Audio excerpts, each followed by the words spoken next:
Yes, people, what is going on? Hope you are all good. We are back doing our team of the tournament. Cameron, you're joining us. Would you like to go first? Yeah, go on then. Why not? So, in goal, I've gone for the Swiss keeper Kobel. I thought he was probably one of the standout players in the Swiss team alongside Manzambi.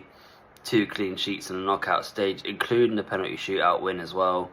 I feel like he was one of the better Swiss players, and that's why they managed to get to a quarter-final. For my defence, I've gone for the whole Spanish back four. So Porro, Laporte, Cubarsí and Cucurella. 6 clean sheets this whole tournament. You've got to put them in. All of them could be up for debate, but for me, I think they've been the best defence as a whole, so I think it'd be harsh to leave some of them out. In my midfield, then, I've gone for Elliot Anderson from England, who I think has been brilliant. He's probably gone a bit under the radar. I've then gone for Bellingham, who's obviously been England's more standout player, and then I've gone for Elise, who's got the most assists at the tournament going into the final. And then in my front three, very boring because all the stars have shown up. Messi, Haaland and Mbappe is my front three. Fair enough. I mean, our teams are not too dissimilar. We'll go and talk about the differences in not too long. But my team is as follows. I mean, it's really not that different. I've gone for Vitinha in goal, which I'll come on to a little bit later on, other than Kobel. But Kobel was a fantastic shout, I do have to say. I've also gone for the whole Spanish back four, who I just think have been great. And I think the deciding factor for me was the fact that they did get the whole back four thanks to Porro scoring the second goal of the game to knock out the French. The midfield is an interesting one. I did really like Elliot Anderson and I wanted to put him in, but unfortunately after last night's match for me, I've had to go for a midfield three of Bellingham 100% gets in. I think he's been excellent. Elise I've shoehorned in. I don't necessarily know if he goes right or if he goes down the middle, but I mean, I've put him in centre midfield almost as the sort of one of the 2 attacking number 10s. So my midfield is Bellingham, it is Elise and it is Enzo Fernandez after his heroics against England and genuinely some really, really good performances that I've also think have gone really under the radar at this tournament. I think he's been great for a second World Cup. And then the front three, I wanted to put in Kane, but when you look at the minutes per goal and everything of Erling Haaland compared to Harry Kane, Erling Haaland with more goals has to be the starting centre forward, with Mbappe out on the left-hand side and Lionel Messi on the right. Cameron, let's start with Kobel. Let's start in go. Kobel and Vitinha, obviously very different. You briefly mentioned about Kobel and why he got your selection, but tell me more. I mean, because I've been really impressed by him, but what have you seen at this tournament that has allowed you to give the place to Kobel?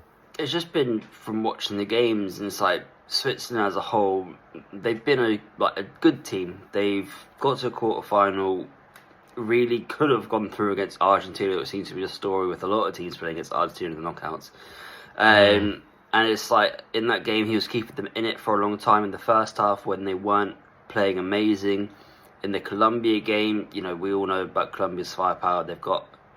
He was again keeping Switzerland in the game, and they didn't have the outlet there. And then against Algeria as well, another clean sheet in that game. Colombia as well, penalty shootout, saves, which helped them get through. The group stage didn't have as much to do, but he was still making important saves in the right moments to make sure Switzerland went on to top their group. So I think the big thing about someone like Kobel is his group wasn't great, but he can't help who he plays against. That's just the way that the tournament panned out, and I think he put in really good performances against everyone, I have to say. I mean, I can't think of a Kobel clanger, if that makes sense, or anything like that would lead me to move away from him. I think he's just been consistent, and I think that's probably the thing you want most as a goalkeeper. Yeah, he's just a very reliable goalkeeper. We've seen him at Dortmund for the past couple of years, always reliable, always been one of their better players, and it's translated over to international football as well for Switzerland. Vitinha, I think he had a very good tournament. Went out against Argentina as well, but obviously was one of the main reasons why they managed to get out of the group as well. You know, keeping, I think it was 2 clean sheets in the end, wasn't it? Yes, I think so. Yeah, against Saudi Arabia as well, and against Spain. Did they draw 0-0 with Saudi Arabia? Yeah. Yeah. Okay. Yeah. Then there. Yeah, so two clean sheets. Obviously, a really good performance against Spain, a really good performance against Argentina when he was keeping them in it as well for a long period. Yeah, I don't hate your shout either. I think you'd be quite happy having either of those keepers in this as well. Yeah, and I think that, I think the name and the sort of marketability now that comes with Vitinha, I think people are sort of always going to lean towards him a little bit in terms of like, oh, that was one of the stories of the World Cup. But, I think in terms of the social media followers and all the stuff that's come outside of the football, you actually forget about what has happened on the pitch, which is he put in a couple of really good performances. And I think that we are talking about this probably being I think we would probably say that this Cape Verde team making the knockouts and pushing Argentina to extra time, with a chance of potentially doing them, obviously conceding late. But the idea behind them going through would only happen if Vitinha was in goal for them. I think if they'd have had another goalkeeper, unless they pulled out the same amount of saves, you can't find a goalkeeper in that sort of inspired form. And I've seen loads of rumours about where he's going to end up. He's currently second division in Portugal, but I feel like that's going to change. I've heard Inter Miami supposedly mentioned for a 40-year-old backup goalkeeper, which is mental. But again, I think very obvious marketing ability, all that stuff is great, but you've still got to do the fundamentals right. And I think Vitinha is, kept the ball out the back of the net, which is what you love to see.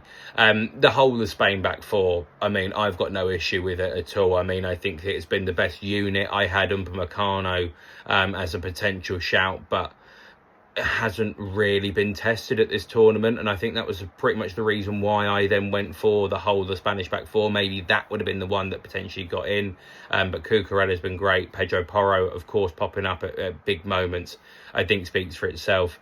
I did want to get Elliot Anderson in because I do think he's really flown under the radar.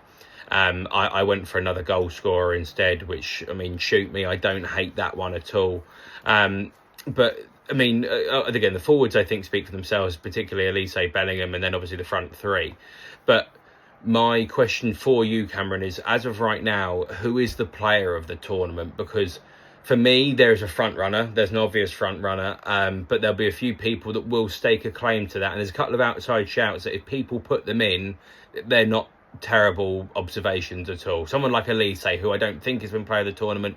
If someone said it to me categorically, I think he has been the best one. I wouldn't surprise me, but who in your eyes is the one that that should win the player of this tournament? Messi. It'll be Messi. He's got the most goals. He's got the second most assists. It's hard to take the tournament thing away from like the numbers just from watching the players play. Elise was great in the Open Couple games. Didn't have the same impact against Paraguay and Morocco and Spain now. So the knockouts, he's a bit more quiet. But he was still very, very good overall and like still a threat. I'm not sure if a Spanish player could sneak in unless we're going to go for a defensive one. But then it's hard to pick one. They haven't been great going forward. Yeah. No, they haven't been great, but they've been doing the job. It's like, Oyarzabal has probably been their best attacking player, but he's still been a bit iffy in front of goal. He has scored important goals, but he's not been consistent across all the games. Someone like, for me, Spain-wise, the two I would think of would be Dani Olmo and Rodri. They would be the only two. And Dani Olmo hasn't put the ball in the back of the net enough. I think he's been really good, but the numbers don't lie. Rodri is a different shout. Again, maybe more defensive-minded. Maybe should have been in this team, but I mean, I just think that others have been better in midfield. It's a really, really difficult one to try and pinpoint from Spain who the people are that should and shouldn't be in. It's tough. Yeah, like I wouldn't hate Rodri as a shout. I really wouldn't. He's been brilliant for them, and it's like he looks to be back to his old self now. Which is, we've seen the level like he can be from like his own like individual. I think he's won the Premier League Player of the Year a good couple of times. He's great. He's Ballon d'Or winner. It's fantastic. Why did I forget that? Yeah, he's a Ballon d'Or winner. He's a fantastic footballer. And it's like he's obviously come back off a long injury with Man City. This season of the Premier, he hasn't been brilliant since he had come back. Like he only played, I want to say half the season, and it's just not been his best year. It wasn't City's best year either, but obviously they've missed his quality the whole time. If we come Sunday and Rodri's on with the golden ball, you wouldn't be upset unless you're No, not a at massive all. Messi fan, considering No. the amount of goals and assists he's got in this tournament. Yeah, and I think it's very easy in a World Cup to talk just purely about numbers, because especially in an American World Cup where this is what a lot of Americans talk about is stats and numbers and statistics and various different things. That's just the way that sport is starting to go. Unfortunately, there is an eye test thing as well, which is what people have got to pass. But I would go as well and say that I think Messi has been the best player at this tournament, and I think that you were right with what you were saying about Elise, about slowing down. You look at Kane as well, started really well, slowed down towards the end.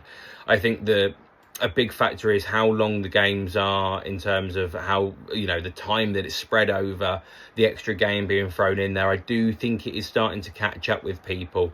But Messi in the game against England, 2 assists, and I think that was the thing that sort of cemented it in my mind. Yes, didn't get on the score sheet, but the 2 assists putting him top of the Golden Boot race. I think he's been really good and really important. I do think that they've probably been helped Argentina, which obviously is something that you can never prove unless it comes out in some mad, weird way, which would be not surprising for a World Cup of, everything that's gone on, if there is an investigation into it and whatever. But I think that, bearing in mind he's made the final as well, I think that Messi, at the age that he is as well, I think he has to be the player of the tournament. But let us know if you think anyone different, because again, there's a couple of other rogue shouts. If someone 2 days ago I'd have said Bellingham would have been up there, it's a very very different perspective and different angle. So please let us know in the comments if you do think anyone else would be different. But that is our teams of the tournament. Cameron, thank you very much for joining me. We'll be back for loads of content regarding the World Cup final, so make sure you stay tuned for all of that.